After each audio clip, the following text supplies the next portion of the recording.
अगर PUBG mobile की पूरी हिस्ट्री में सिर्फ एक नाम चूज़ करना हो तो शायद सबसे पहले जो नाम ज़हन में आता है वो है पैरा बॉय। लेकिन पैरा बॉय की कहानी सिर्फ ट्रॉफीज़ की कहानी नहीं है, ये एक ऐसे प्लेयर की कहानी है जिसने एक मोबाइल गेम को सिर्फ खेला नहीं बल्कि उस गेम की कम्पेटिटिव एरा पर अपना नाम छोड़ दिया। चाइना से निकला हुआ एक यंग प्लेयर, एक ऐसा प्लेयर जो कभी अपनी गेमिंग को कैरियर समझकर स्टार्ट नहीं करता और फिर कुछ ही सालों में world class tournaments, global championships, MVP awards और एक ऐसी रेपुटेशन जो पबजी मोबाइल के सबसे बड़े नामों में शामिल हो गई। लेकिन असल सवाल ये नहीं है कि पैरा बॉय ने क्या जीता, असल सवाल ये है आखिर एक ordinary Chinese teenager PUBG mobile की सबसे डेंजरस कंपेटिटर्स में से एक बना कैसे। पैरा बॉय का रियल नेम जी हू वो चिंग है। उसकी स्टोरी चाइना से स्टार्ट होती है उस वक्त जब मोबाइल ई स्पोर्ट आज जैसा एस्टेब्लिश्ड कैरियर नहीं था। गेमिंग को आमतौर पर कैरियर की तरह देखना मुश्किल था और एक यंग प्लेयर के लिए ये और भी मुश्किल था कि वो अपने फ्यूचर को गेमिंग के साथ इमेजिन करे। वो गेम को ऑब्जर्व करता था, प्लेयर्स को देखता था, उनकी मूवमेंट समझता था और अपनी मिस्टेक को रिपीट करने के बजाय उन्हें इम्प्रूव करने की कोशिश करता था। यही एक डिफरेंस डेवलप होना शुरू हुआ उसके अंदर। फिर चाइना में पबजी मोबाइल का इकोसिस्टम एक नए फेज में एंटर हुआ। गेम फॉर पीस के लॉन्च के बाद कंपेटिटिव सीन ग्रो करना शुरू हुआ और इस इन्वायरमेंट में एक नाम धीरे धीरे उभरना शुरू हो रहा था। वो नाम था पैरा बॉय। पैरा बॉय का real breakthrough individual ladders से नहीं बल्कि टीम इन्वायरमेंट से हुआ। टीम नेम XQF से एक रोस्टर जिसने पैरा बॉय के साथ जिमी, कूल बॉय और कैट जैसे प्लेयर्स थे। यहाँ पैरा बॉय को वो चीज़ मिली जो एक टैलेंटेड प्लेयर को सुपरस्टार बनने के लिए ज़रूरत होती है: competition, team fights, rotation, communication, pressure और सबसे इम्पोर्टेंट कंसिस्टेंसी। पैरा बॉय का एम सिर्फ किल्स लेना नहीं था, उसका गेम सेंस, उसकी पोजीशनिंग और फाइट का मूवमेंट्स में डिसीजन मेकिंग धीरे धीरे उसकी आइडेंटिटी बन रही थी। और जब एक प्लेयर रिपीटेडली डिफ़िकल्ट मोमेंट्स में डिफरेंस क्रिएट करता है तो लोग उसे नोटिस करना शुरू कर देते हैं। चाइना में पैरा बॉय का नाम अब अनफेमिलियर नहीं रहा था, लेकिन दुनिया अभी भी उससे वाकिफ़ नहीं थी। और फिर वो स्टेज आया जहां चाइना के बाहर की टीम उसके सामने आने वाली थी। इंटरनेशनल कंपटीशन का प्रेशर अलग होता है। आप अपने रीजन के बेस्ट प्लेयर के ख़िलाफ़ नहीं, दुनिया के बेस्ट प्लेयर के ख़िलाफ़ खेल रहे होते हैं। हर मिस्टेक विजिबल होती है, हर क्लच रिमेंबर होता है और इसी स्टेज पर पैरा बॉय ने अपनी रेपुटेशन को चाइना से बाहर ले जाना शुरू किया। उसकी मैकेनिकल स्किल सिर्फ इम्प्रेसिव नहीं थी, उसका कॉन्फिडेंस भी अनयूजुअल था।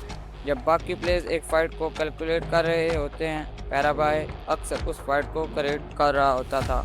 ये वही पॉइंट था जहां एक talented Chinese player international audience के लिए पैरा बॉय बन रहा था। फिर आया एक मेजर टर्निंग पॉइंट, नोवा स्पोर्ट्स। XQF रोस्टर का नोवा के सिस्टम में आना पैरा बॉय के कैरियर को एक और लेवल पर ले गया। अब सामने सिर्फ इंडिविजुअल ओपोनेंट्स नहीं थे, दुनिया की बेस्ट ऑर्गेनाइजेशन थी और पबजी मोबाइल का कम्पिटिटिव इकोसिस्टम भी रैपिडली इवॉल्व कर रहा था। बिग टीम्स, बिग टूर्नामेंट्स, बिगर प्राइज पूल और हर रीजन से नए स्टार्स। पैरा बॉय को सिर्फ अपना एम इम्प्रूव नहीं करना था, उसे अपने डिसीजन मेकिंग को भी इवॉल्व करना था। और इसी फेज में नोवा का रोस्टर एक इसी कम्पिटिटिव आइडेंटिटी डेवलप कर रहा है जिसे पबजी मोबाइल फैन आज भी याद करते हैं। पैरा बॉय, ऑर्डर, जिमी और किंग, एक टीम और सामने पूरी दुनिया। कुछ प्लेयर्स टूर्नामेंट जीतते हैं, कुछ प्लेयर अपनी टीम को टूर्नामेंट जितवाते हैं और फिर कुछ प्लेयर्स ऐसे जिनके नाम के साथ एक एरा अटैच हो जाता है। पैरा बॉय का नोवा एरा इसी कैटेगरी में आता है। बल कंपटीशन में एक चैंपियन बनना मुश्किल है, लेकिन चैंपियन बनकर दोबारा प्रूव करना और भी मुश्किल है। पैरा बॉय और नोवा ने ग्लोबल स्टेज पर वही डोमिनेंस इस्टेब्लिश की जिसने उन्हें पबजी मोबाइल हिस्ट्री की सबसे रिकॉग्नाइजेबल कम्पिटिटिव टीम में शामिल कर दिया। यहाँ पैराबॉय की स्टोरी इंडिविजुअल टैलेंट से आगे निकल गई। अब वो सिर्फ एक स्टार प्लेयर नहीं था, वो एक बेंचमार्क बन चुका था।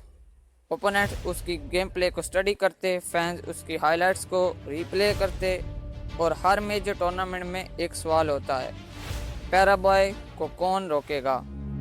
लेकिन ई स्पोर्ट्स में एक चीज़ परमानेंट है, वो है चेंज।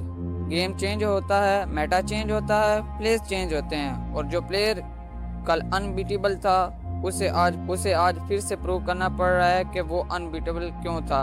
पैराबॉय के कैरियर का सबसे इंटरेस्टिंग फेज यहीं से शुरू होता है। जो स्टाइल एक एरा में परफेक्ट था, जरूरी नहीं कि अगले एरा में भी परफेक्ट रहे। Reflexes, movement, team coordination etcetera, हर चीज़ इवॉल्व हो रही थी। और जब आप गेम के टॉप पर होते हैं तो चेंज को इग्नोर करना सबसे डेंजर मिस्टेक होती है। पैराबॉय का चैलेंज अब ओपोनेंट्स को बीट करना नहीं था, चैलेंज था खुद को दोबारा री इन्वेंट करना।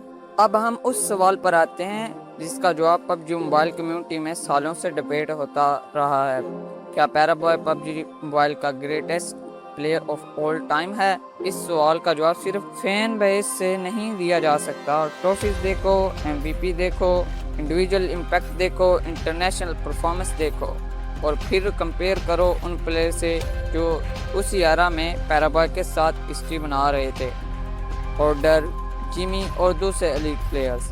किसी के पास लीडरशिप एडवांटेज हो सकता है, किसी के पास कंसिस्टेंसी, किसी के पास ज़्यादा लॉन्गेविटी और किसी के पास वो इंडिविजुअल पीक जो एक टूर्नामेंट को अकेले बदल सकता है। पैराबॉय के केस में सबसे स्ट्रॉन्ग आर्गूमेंट ये है, उसकी पीक सिर्फ इम्प्रेसिव नहीं थी, वो मेमोरेबल थी।